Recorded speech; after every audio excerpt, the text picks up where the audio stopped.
Olá, turma da 302, tudo bem? Estamos iniciando mais uma semana, que seja uma semana maravilhosa para todos nós.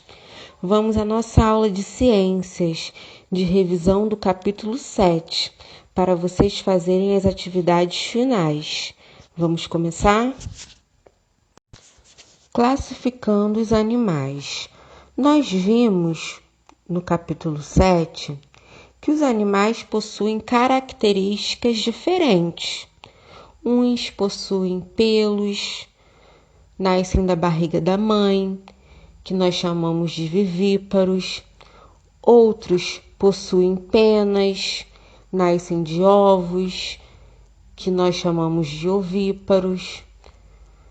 Outros nadam, outros rastejam, enfim, há inúmeras qualidades, características diferentes. Mas nós estamos focando no grupo dos animais vertebrados, que são aqueles que possuem crânio e coluna vertebral, possuem ossos, que é um exemplo nós, seres humanos. Vamos lá? Vamos começar pelo primeiro grupo, que são os mamíferos.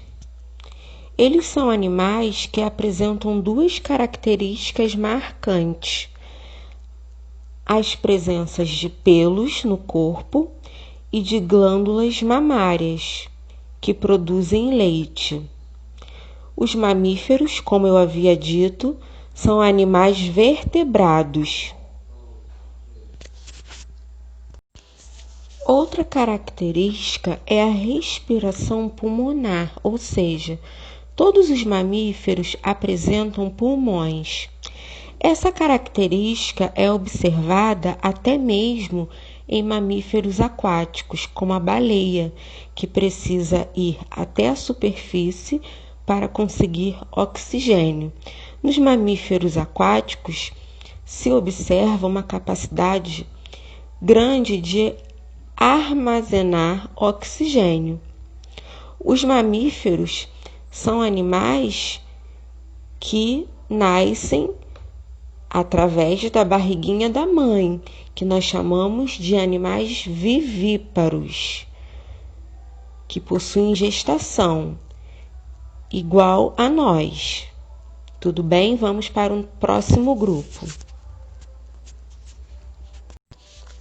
As aves são animais que apresentam um corpo coberto por penas. Além disso, possuem bico, um par de patas e um de asas. As aves nascem a partir de ovos com casca e, por isso, são consideradas ovíparas. Os ovos são colocados em ninhos já prontos ou construídos pelas fêmeas ou pelos machos, sendo chocados por certo tempo até o nascimento das crias. A fêmea, o macho ou os dois são responsáveis pela alimentação dos filhotes, colocando o alimento diretamente dentro de seus bicos. As aves são encontradas nos mais diversos ambientes, florestas, desertos e até mesmo nas regiões mais frias e congeladas do planeta. A maioria delas consegue voar. A presença de asas de ossos mais leves permitem essa capacidade, mas existem aves que não voam. Os pinguins e as emas são alguns exemplos de animais que não são capazes de voar. Aves capazes de nadar possuem uma membrana entre os dedos que ajuda na natação. Já aquelas que permanecem muito tempo em galhos possuem os dedos bem separados e que se curvam bastante. E quanto ao bico delas, o formato varia muito de acordo com o tipo de alimentação. O beija-flor, por exemplo, se alimenta de substâncias encontradas dentro das flores, chamadas néctar. Assim, apresenta bico comprido e fino. E já as araras, que se alimentam, dentre outras coisas, de coquinhos e sementes muito duras, possuem bico curvo e muito forte. Agora vamos para o próximo grupo. Antes de irmos, tem um animalzinho, o morcego, que ele voa, mas ele não é uma ave, ele é um mamífero. Ele é um mamífero que voa. Tudo bem? Vamos lá. Os répteis são animais vertebrados que possuem o corpo com escamas. Outra característica típica desses seres vivos é o fato de sua temperatura corporal variar conforme a temperatura do ambiente em que estão. Assim, quando está frio, o corpo apresenta uma temperatura baixa e, ao esquentar, ele também se aquece. Répteis costumam ser encontrados em ambientes terrestres. Alguns também podem ser vistos nos troncos de árvores, dentro da água ou mesmo caminhando em nossas paredes, como é o caso das lagartixas. Geralmente, eles põem ovos com casca. Então, nós temos exemplos: tartarugas, cágados, jabutis, jacarés, crocodilos, lagartos, lagartixas, camaleões, iguanas, cobras de 2 cabeças. Essas cobras são diferentes das serpentes, porque apresentam a cauda curta e arredondada. Elas costumam viver enterradas no solo ou embaixo de troncos. E temos também as serpentes. Elas são típicas de ambientes terrestres, podendo ser encontradas também em buracos, embaixo de troncos de árvores e também às vezes em ambiente aquático. E nós temos que tomar cuidado.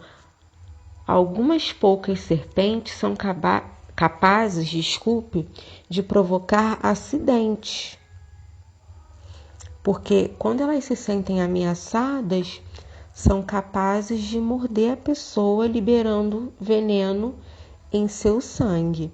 Então, nós devemos respeitar o animal, evitando tocá-lo ou até mesmo ocupar o seu território.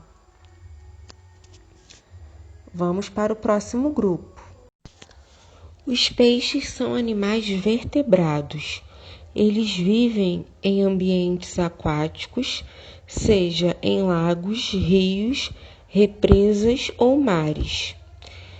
Exemplos de peixes de água doce: o lambari, pintado, dourado, tilápia, tucunaré, entre outros. Já no mar encontramos atum, salmão, bacalhau, anchova, marlim, sardinha e muitos outros. Esses animais apresentam nadadeiras e caudas que permitem que eles nadem com muita facilidade. Muitos deles possuem escamas e também brânquias, que são estruturas responsáveis pela respiração do animal, que acontece embaixo da água.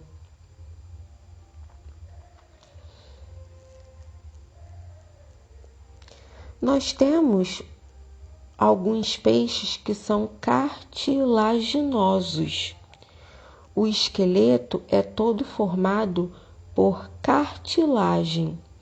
Geralmente, nesses peixes, a boca tem uma mandíbula e tem dentes bem resistentes. Exemplos: arraias, tubarões e quimeras. Depois vocês podem pesquisar. E temos os peixes ósseos. A maioria dos peixes é desse grupo. Tudo bem?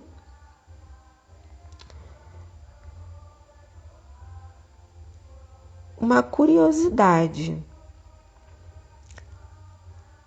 Curiosidades, na verdade. A temperatura corporal dos peixes varia de acordo com a do ambiente em que estão. A grande maioria dos peixes libera seus ovos na água em grande quantidade. Depois de nascidos, os filhotes, chamados alevinos, costumam viver sem precisar da ajuda dos pais. E o mais curioso, os cavalos marinhos não liberam ovos na água. Na verdade, os filhotes se desenvolvem dentro do corpo dos pais, mais precisamente no do macho. Agora vamos para o último grupo. Os anfíbios são animais vertebrados que, ao contrário dos répteis, possuem um corpo sem escamas. Por esse motivo é que a maioria deles apresenta pele lisa, fina e úmida. Outra característica desses animais é que a temperatura do corpo deles varia conforme a temperatura do ambiente em que estão. Os anfíbios vivem geralmente em ambientes úmidos próximos à água, como a de lagos e represas. Alguns podem ser vistos também no interior das matas. Eles se alimentam de pequenos animais, como moscas, aranhas, minhocas e até mesmo de outros anfíbios ou pequenos mamíferos. Eles são divididos em 3 grupos: dos sapos, rãs e pererecas, das cobras cegas e cecílias e das salamandras. Depois vocês podem pesquisar a imagem desses animais que eu citei agora. A maioria dos anfíbios nascem a partir de ovos, mas sem casca. Eles geralmente são lançados em locais úmidos, em folhas ou mesmo na água. Na água, alguns sapos, rãs e pererecas, logo após saírem de seus ovos, possuem corpo bem diferente dos anfíbios adultos. Eles não têm patas e apresentam cauda. Nessa fase da vida, são chamados de girinos. Os girinos possuem brânquias e são capazes de nadar, igual aos peixes. Alguns dias depois do nascimento, o pulmão dos girinos vai se desenvolvendo, assim como suas patas. Ao mesmo tempo, a cauda e as brânquias vão desaparecendo. Essas mudanças fazem parte de um fenômeno natural da natureza chamado metamorfose, como vocês podem ver na imagem. Após sofrer metamorfose, os sapos, rãs e pererecas já podem viver fora da água. Eles passam a respirar com a ajuda dos pulmões e também da pele. Amores, agora eu coloquei para vocês um mapinha mental, que é um resumozinho de todos esses grupos que nós vimos hoje. Então, vocês leem com calma, tudo bem? Que vai ajudar vocês nas atividades. Então, fala dos répteis, peixes, mamíferos, anfíbios, aves. um resumozinho de cada grupo dos animais vertebrados. Tudo bem? Então, aqui nós encerramos nossa aula de ciências. Façam os exercícios com calma e qualquer dúvida eu estou à disposição. Até a próxima!